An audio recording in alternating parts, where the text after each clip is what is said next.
Praise be unto the Lord this morning, who is alive and powerful on the inside of us. The book of Acts says, in him we live and move and have our very being, our very existence. It's so awesome to have you with us this morning on this broadcast. It's always exciting to be with God's people, even though it's online and I cannot hug your neck, but we can share the word of God, and I can this morning, just by the Holy Spirit, encourage you and uplift you this morning.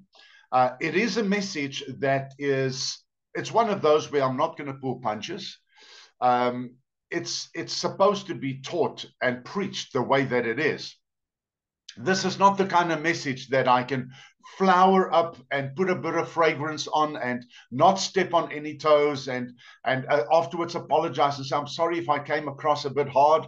It's not one of those messages. This has got to be said the way it must be said. And it's like a bit different from my usual kind of messages that the Holy Spirit brings through me.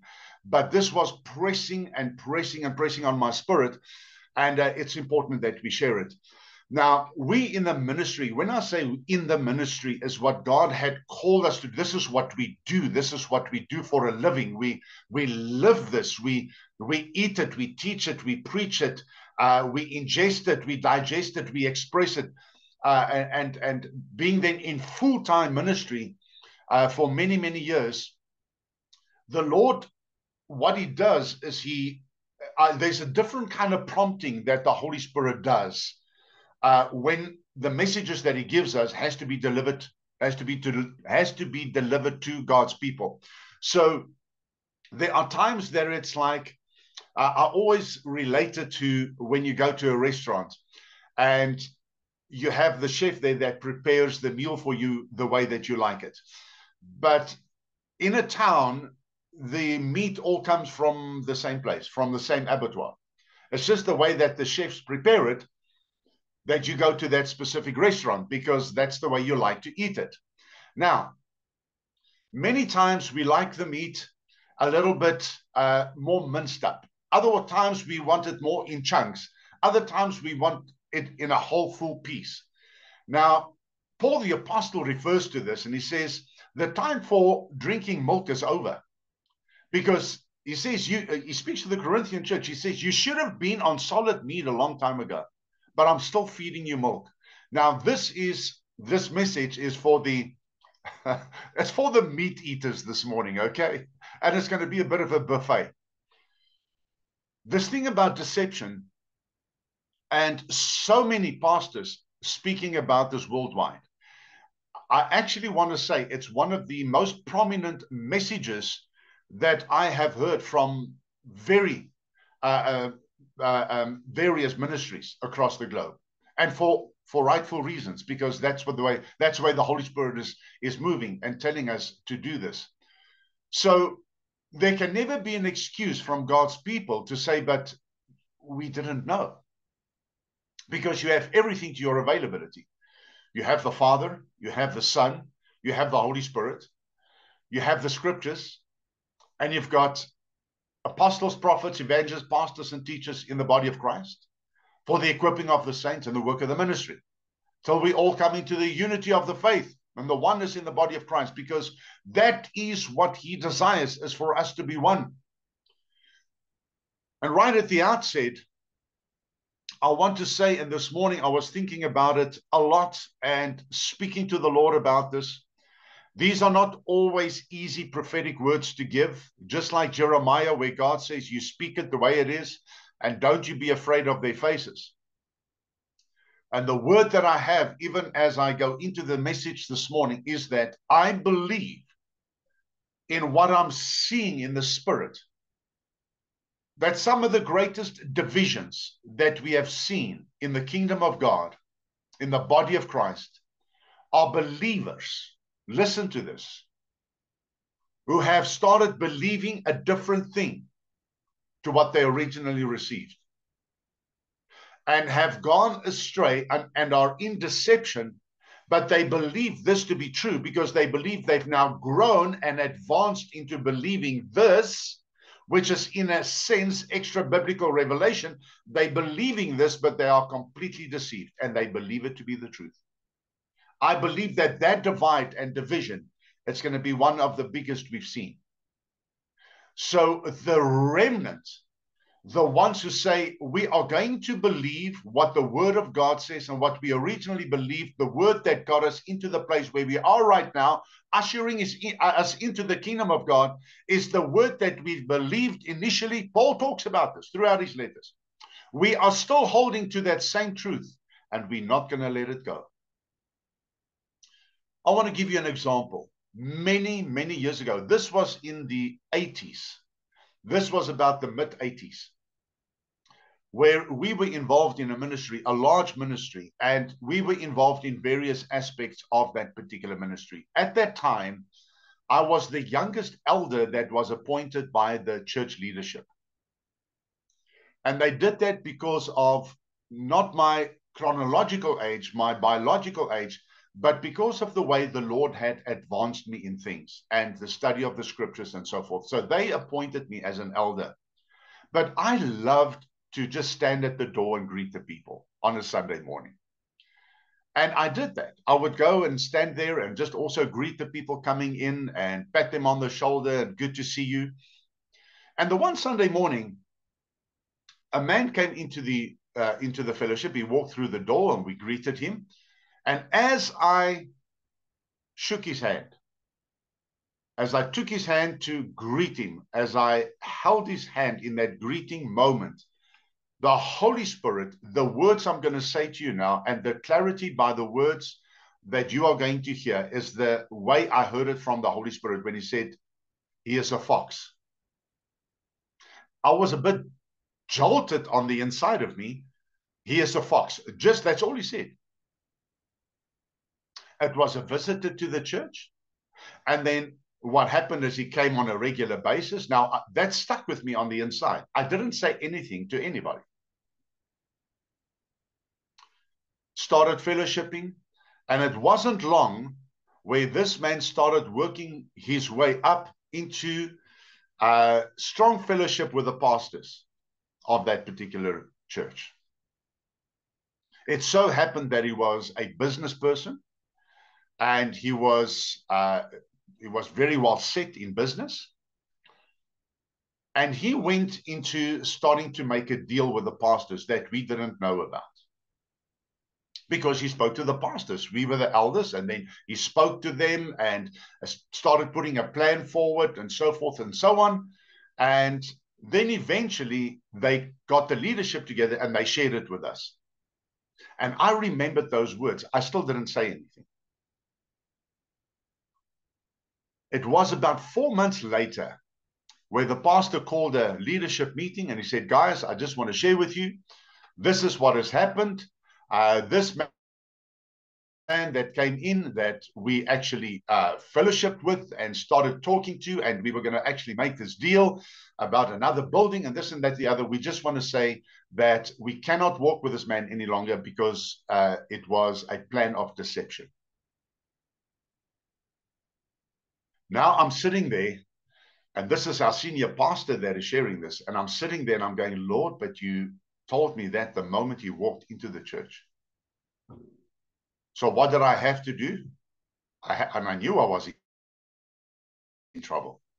So after the meeting, I went over to the senior pastor. I said, Pastor, I have to share something with you. It's quite a daunting thing for me to share this with you because I feel quite embarrassed about it. I missed it. Because, and I'll tell him the story. I said, the Holy Spirit showed me when that man walked in and I shook his hand. The Holy Spirit said to me, he's a fox. And of course, I was rebuked by the pastor. He did a proper job. And he said to me, Johan, the next time the Holy Spirit shows you things like that, you have to immediately tell me because I missed that one. You see, what happens with the enemy is he comes in. Remember, the devil isn't just opposed to truth. He twists it. The devil isn't just opposed to truth. He infiltrates. So let's look at this morning. Our text is a very powerful portion of scripture where Jesus is having a conversation with his disciples, and you can go to Matthew chapter 24. And the moment a pastor says we're going to Matthew chapter 24, the people go, oh yes, we're going to talk about the end times. Hallelujah. Because Matthew 24 is about the end times. It is. But that's not our line of ministry this morning. So Jesus is talking to the disciples, and he says, listen, these buildings you see here, not one stone will be left upon another. And he's talking about the end times. He's prophesying. So the disciples, obviously very intrigued, they basically ask him three questions in verse 3. Just find that quickly in your Bible. Matthew 24 and verse 3. While he was seated on the Mount of Olives, the disciples came to him privately. And they said, tell us. And they've got their plan here. You know, we always think about these guys that they glowed in the dark. You know, that they were just so wonderful. These boys missed it all the time. And by the way, those of you who think that these were older guys, you are missing it. These were young guys. But that's a study for another time. The disciples were young. Now watch. Tell us, when will this take place? They spoke before they came to Jesus, because they spoke from one mouth. They said the same thing. So they were all together. Now they come to Jesus. Let's go and ask him this. Can you see them already? When will this take place? What will be the sign of your coming and of the end of the age, or the completion and the consummation of this age? Now you would think it's a very legitimate question, or three questions they're asking Jesus. Very legitimate. Just like us, every single one of you, including this man sitting here, we would like to know how things are going to roll out in the future. Absolutely. We want to know. Why? Because we as people always want to prepare ourselves. We want to be in a place where we go, all right, yeah, so the Lord showed me this, you know, I was aware that this was going to happen. And they were no different. They wanted to know. And don't you just know that Jesus, being who he is, the God-man walking the earth, full of love, grace, and compassion and understanding, he obliges the disciples. He says, all right, let me give it to you. From question number 1, guys, this is exactly how things are going to work out. Not Jesus. Jesus now gives the answer that covers all of it, all three questions, in one sentence. He does give the answers. By the way, you go study that chapter, and there's a beautiful study in Matthew chapter 24 of which question because he doesn't answer the first question first. The way he answers it is different, but because of him knowing. Now, he says, be careful that no one misleads you. I want you in your Bible, please, today, when you've got that scripture open right in front of you, take your highlighter and your pencil, of course, that you do very neatly in your Bible. I want you to notice the word lead or mislead in these 2 verses. He says, be careful that no one misleads you. Can I ask you this morning, very rhetorical question, what does it mean to be misled? What does it mean to lead somebody? It means, work this one out all by ourselves, didn't we? That it's someone that's going ahead of you and you are following. Not so. Someone then that misleads you is someone who is leading you, but it's in a different direction. Okay, so we all still work this out by ourselves. Not difficult. I'm being led, but it's in a different direction. You see that? Now watch what happens. Let no one mislead you. Here's the word. Here it is. Deceiving you. And here it is again. Leading you into error. I don't know about you. Now, let's talk this morning. I don't know about you, but I don't just follow anybody. I'm one of those. I check something out from the east, the west, the north, and the south. And then I'll even go northwest, northeast, southeast, and southwest. I'll check it out from all angles. Why? Because we are told to.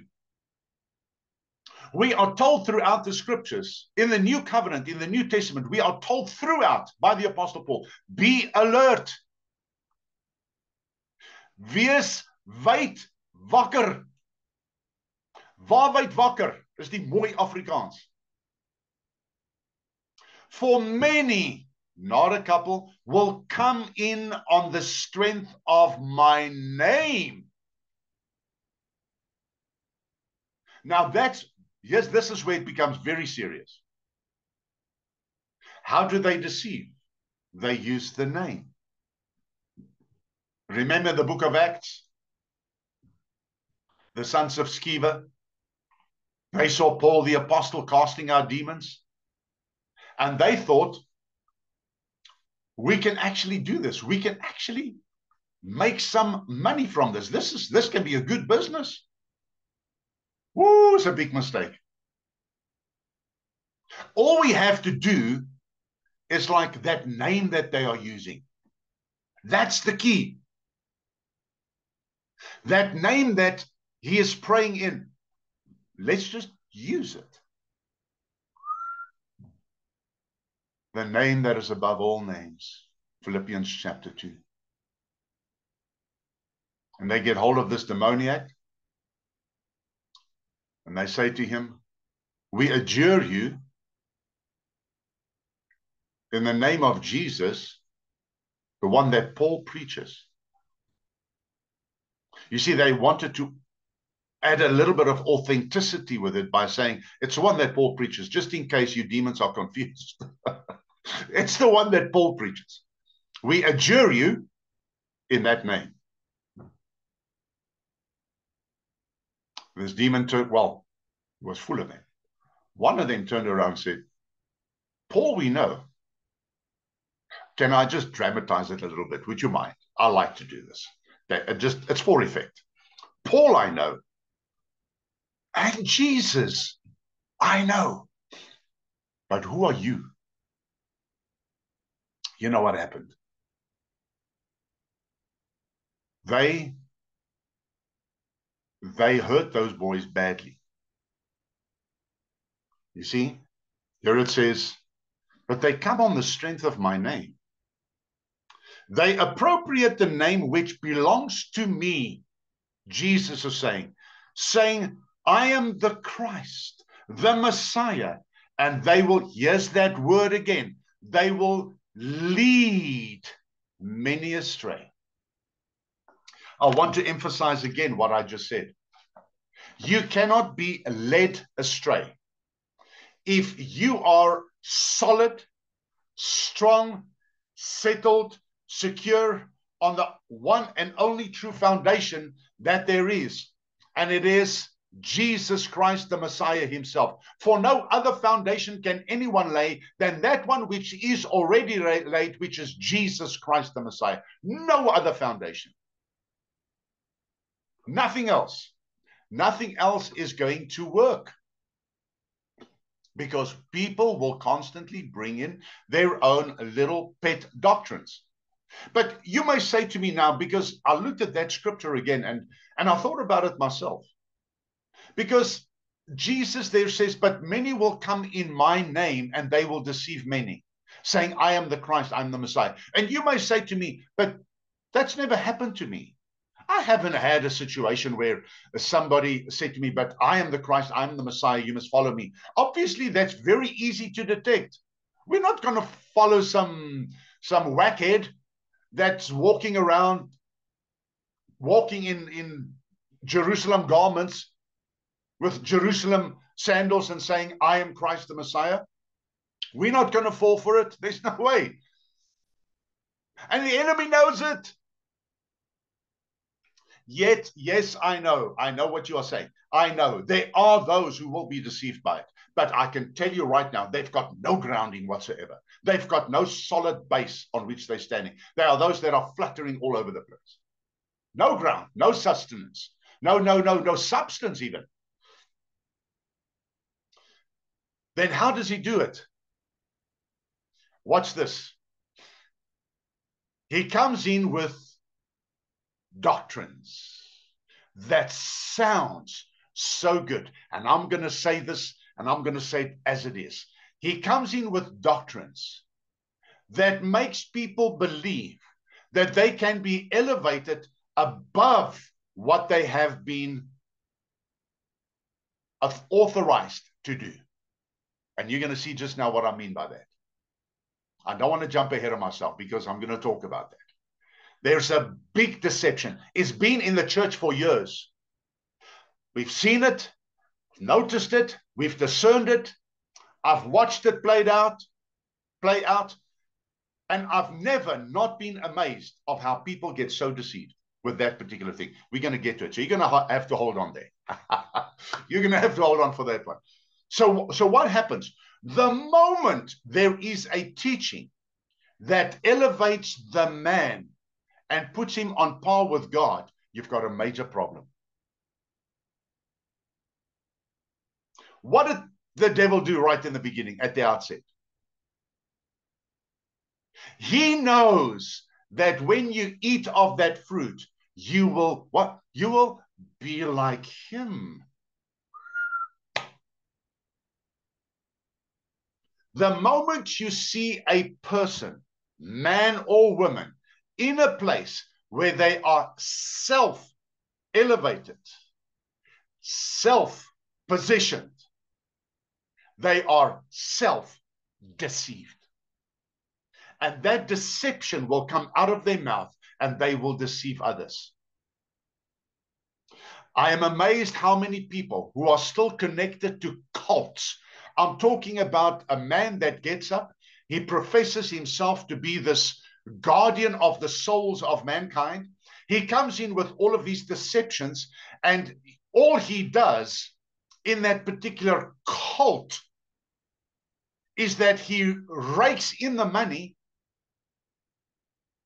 And this is the truth. You can go and check this out yourself. And he is after all of the women.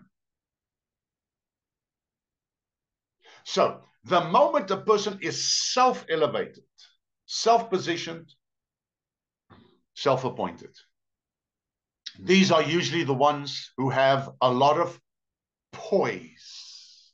They have a lot of presence. They have a lot of personality. They profess to have a lot of power. You see that? But this is what happens first. We hear the words.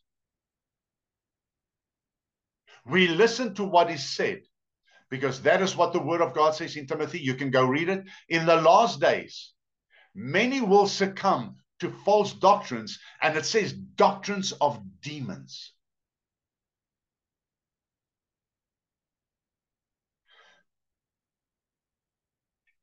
I want you to think about this. The measure by which people are deceived will be equivalent to their lack of discernment.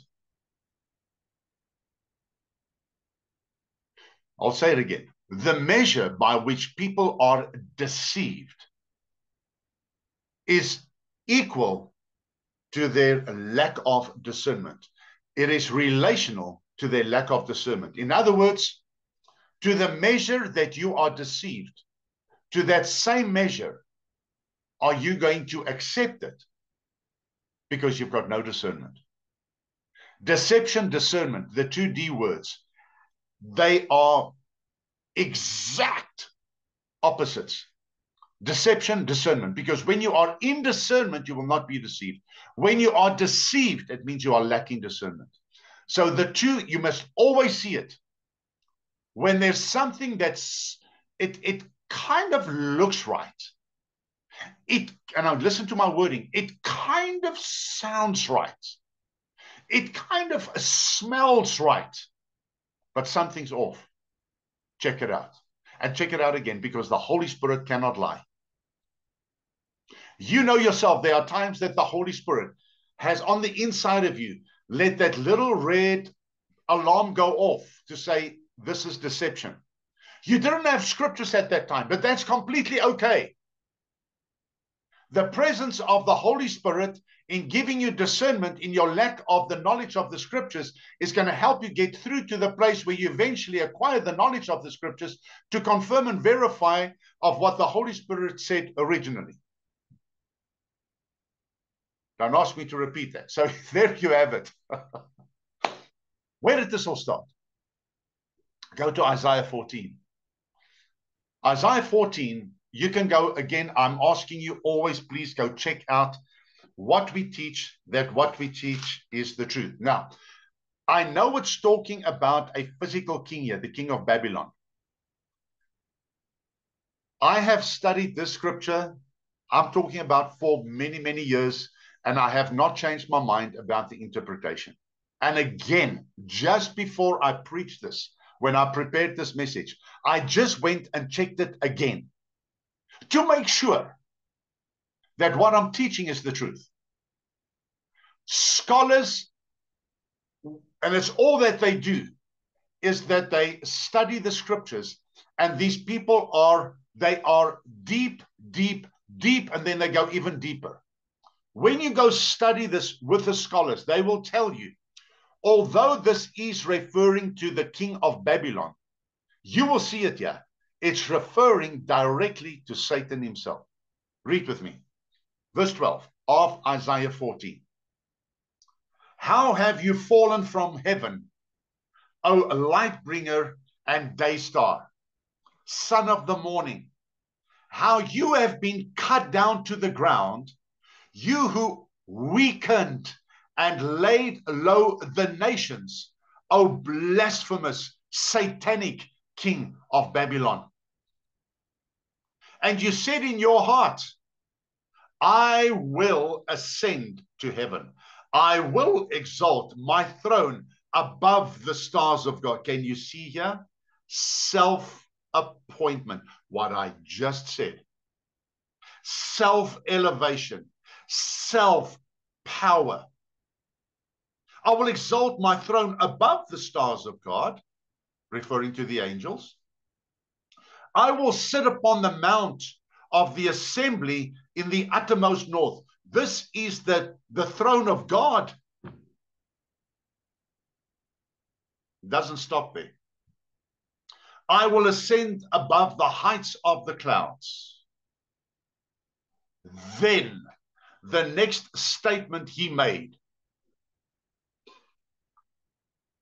caused his demise. The others already, absolutely. But this was the final straw that broke the camel's back. He says, I will ascend above the heights of the clouds. I will make myself like God. In the Amplified, it says, I will make myself like the Most High. Can you see it? That is the ultimate deception. And he has not stopped from that time until now, until whenever it is that he's going to be bound in the bottomless pit for 1,000 years. Then after that, released again. But that's eschatology. That's prophetic ministry that we'll talk about sometime. When he'll be bound up for 1,000 years. Here's the thing. Do you realize?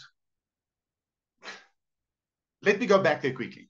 So he's going to be bound for 1,000 years. him and his cohorts, him and his angels, all the fallen ones, they're going to be bound for 1,000 years. That's a long tape, mense. We always think about he's going to be bound, but it says it's a bottomless pit.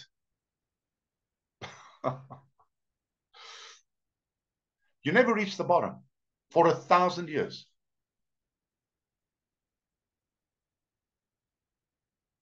Are you ready for this? If God can do that at the appointed time, listen to this, with no problem whatsoever. Listen, Satan and all of his principalities, powers, wicked rulers of the darkness, and the demons, the whole bang shoot, the whole category, all of them.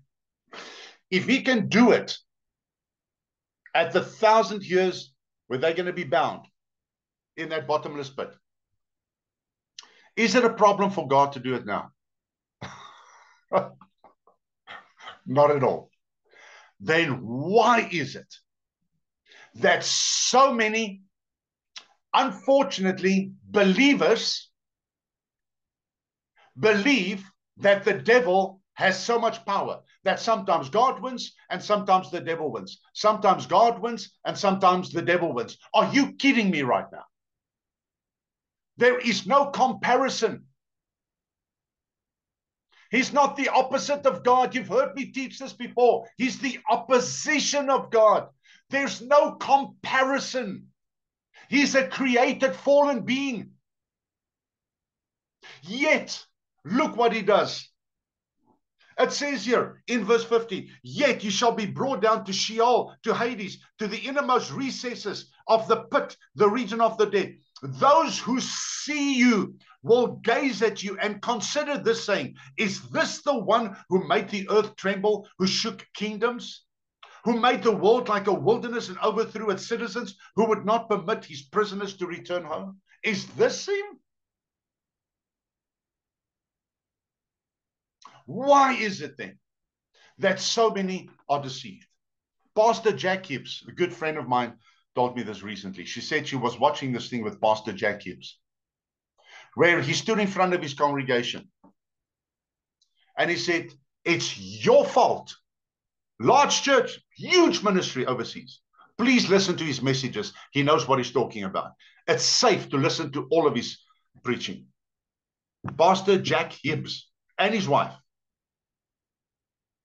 He said to his congregation, it's your fault that you are being deceived.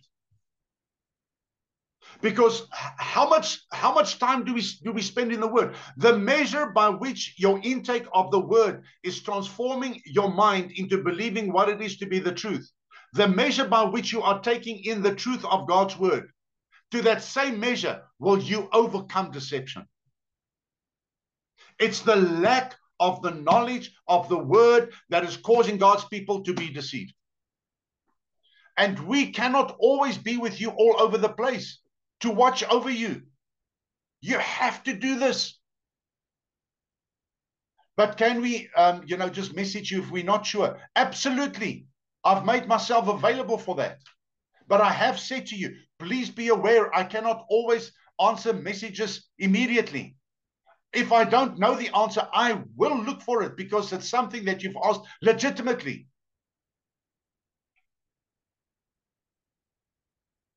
But listen to what the men and the women around the world are preaching and what they are saying and what God is communicating to his people. If God is so strong about this thing that he's talking about deception, if he's pre-warning us, it means that there's a lot more deception that's coming in. Guys, listen to me. And I talk straight. In our government here in South Africa, there have been seeds that's been taken up by people from the demonic domain. The moment they rise up against the church of the Lord Jesus Christ, you know exactly where it's coming from. It's from the place of deception, trying to control the church. Really? Really? Something they're forgetting. Jesus said, Yeshua HaMashiach said, I will. The moment he says, I will, when he says, I will, there's no other will that can come against that will.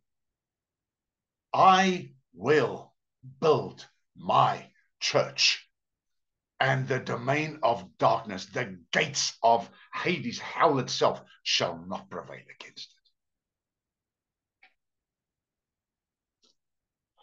What does he do? When he's chucked out of heaven, Jesus said, I saw him fall from heaven like a lightning bolt. Big mistake to say that I will be like God. Genesis 3:13. God speaks to Eve. Spoken to Adam, he now speaks to Eve. He addresses her. He says, what is this that you have done? Did you now eat of that fruit I clearly commanded you not to eat? Do you know that she spoke the truth? She did. She said, the serpent, listen to this, in the Amplified Classic it says, the serpent beguiled me, he cheated me, and guess what word comes in third? He deceived me, and I ate. The deceiver deceives deceivedly. You say, you invent words. Yes, I do. I've got my own dictionary. Afrikaans and English. He deceived them deceptively. It's what he does.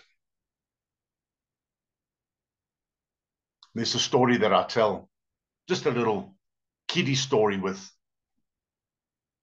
volumes of truth. This turtle was standing on the bank of the river, and the river was in flood. And a snake came slithering through the grass. And he stopped in front of the turtle. He said, turtle, I need to get to the other side of this river. But look at how this river's coming down. I'm afraid that I'm going to get in here and I'm going to land up right at the bottom there. But I need to get across this river. Right here to the other side, to the bank over there. And the turtle looks at the snake. He says, you got to be kidding me. Do you think I'm crazy? I know what's going to happen. You get on my back. I take you across to the other side. And then you bite me in the neck. The snake says, don't be silly. Don't be silly. I'll never do that. The turtle says, I'm sorry, I won't do it. Turtle being a strong swimmer. The snake pleads with him. He says, please, turtle, I'm asking you nicely. I promise I won't do that. Just take me across this raging river, please, because I know you're a strong swimmer. You're built for this. Take me to the other side. Eventually, the snake convinces the turtle, and he slides and he slithers onto the turtle's back. The turtle is in the water. The current takes them, but the turtle is a strong swimmer. And a little bit downstream, he gets out of the raging river onto the bank. The snake slithers off the turtle's back and bites him in the neck. And you go, oh, no, no, no. Why does it end like that? The turtle says, I thought you said, and you promised you won't do it.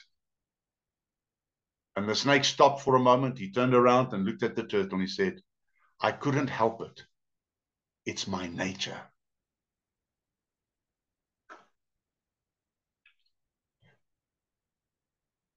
In America, they've got a chocolate bar.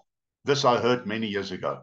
It could have been changed by now. Guys, I don't know. This is from information years ago that my first professor told us in the class. There's a chocolate bar that the rats absolutely love. So you've got a rat infestation, you buy these chocolates. And you know, rats do love chocolates. I've proven that with rats that we had to catch here. So you put down these chocolate bars, and the rats start chewing those chocolates like it's nobody's business. It's got 5% poison in it. Guess what happens? Dead rats all over the place. Don't even allow 5% of error to come in. It's enough to infiltrate and start deceiving you.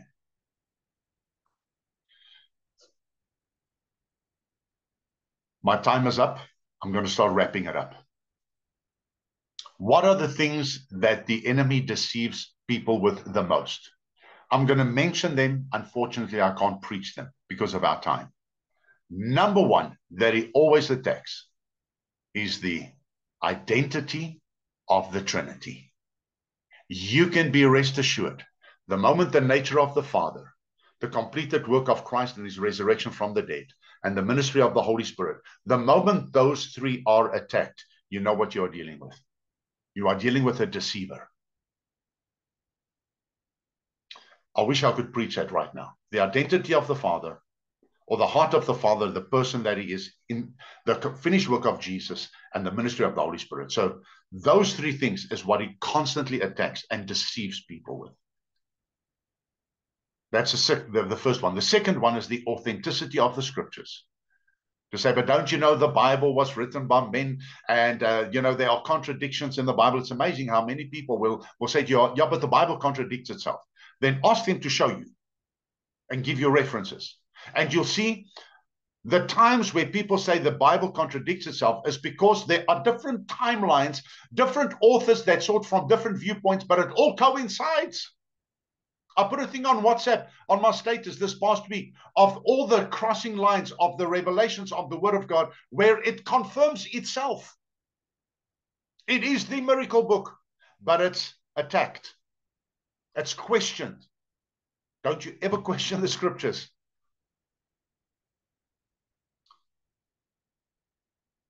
The ministry of angels. Oh, this is a sore point. I said a while ago that I want to minister on angels. God's angels and fallen angels. Because there's such a lot of confusion.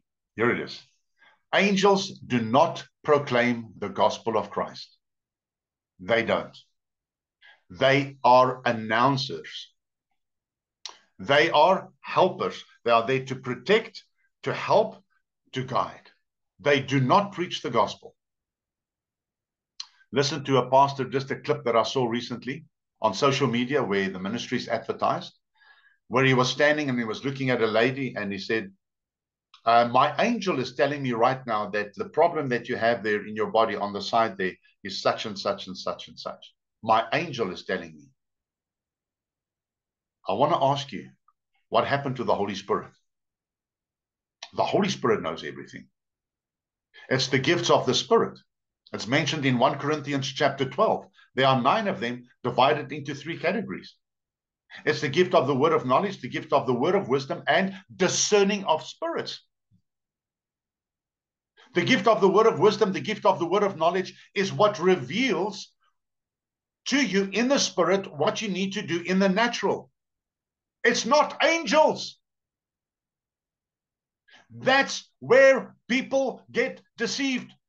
Do you realize that most of the cults that have started and originated in the world is someone's interpretation of the scriptures where they were deceived to believe this is what it says, whereas it's this that it says, but they believing this, and they'll all say to you, there's this being that appeared to me like an angel. You know who appeared, don't you? He's got a whole armada of messengers in the domain of darkness, and they gladly oblige. Satan doesn't just oppose the truth, he twists it. Lastly, Peter in Matthew chapter 16, verse 22, he rebukes Jesus. He says, this is not going to happen to you. Jesus turns around. He looks at Peter and he says, get behind me, Satan, for you are an offense to me. What happened there? Peter was deceived by human religious reasoning over divine purpose. So I want to ask you this morning. I need to ask you this. How much time are you spending in the Word of God? You say, oh, JP said, no, no, no, I'm asking you, how much time are you spending in this? Because the more time you spend in this book, the less you are going to be deceived. But I want to go to level 2 there. The more you are going to be able to help those who are being deceived. Deception is not something that you deal with lightly. You hammer that thing right from the onset. Because if you are not acquainted with the nature of the Father, the identity of the Father, the finished work of Jesus, the ministry of the Holy Spirit, and the authenticity of the scriptures, the devil will turn you into a pretzel in 2 seconds flat with what you believe. Peter says you must always have a defense on the inside of you of what you believe and why you believe what you believe. Can I pray for you this morning? Father, I thank you for your word. I thank you for the times we are in now where this word is being tested all around the globe by everybody who's opposing it. We are being confronted by political systems, world religious systems, other religions that are coming right into our face, opposing us. We are being confronted by those who are in so-called positions and places of authority. But then I thank you this morning for every single person listening to this message, that they will realize again this morning, right here, right now,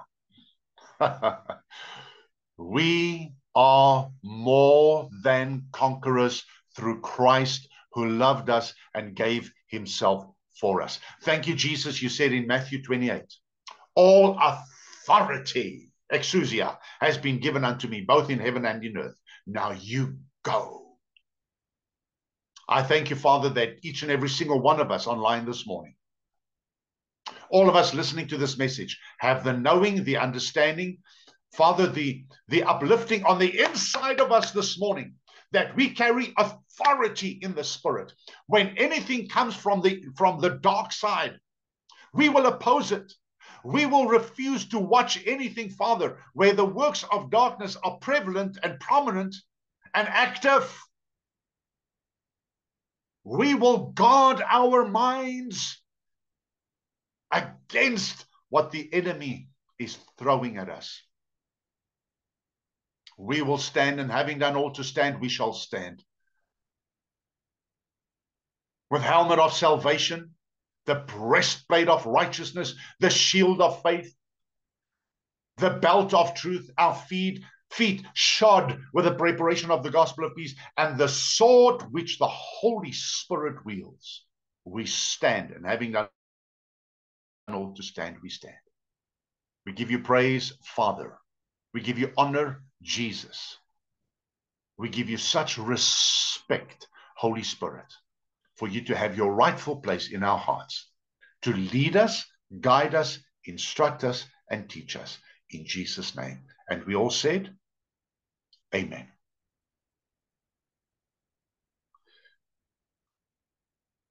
There's a saying or a statement that someone made from, I saw it on social media, on this professor that's standing in front of the class. And he's discussing words. He's writing it on the blackboard. And after the students discussed it and they spoke, I never saw the movie. I just saw this little clip. And he said this. He says, how is it not possible for us to use our imagination? He says, it is not possible for us to use our imagination because all of the pictures have already been provided for us. And what is social media doing? It's giving you all of what you want to see just by the touch of your thumb and the scrolling through the pages of social media. It's giving you everything that you're looking for. Why don't you make your searches on here what is conducive to your spiritual life? Let God become number one again in the rooms of your imagination.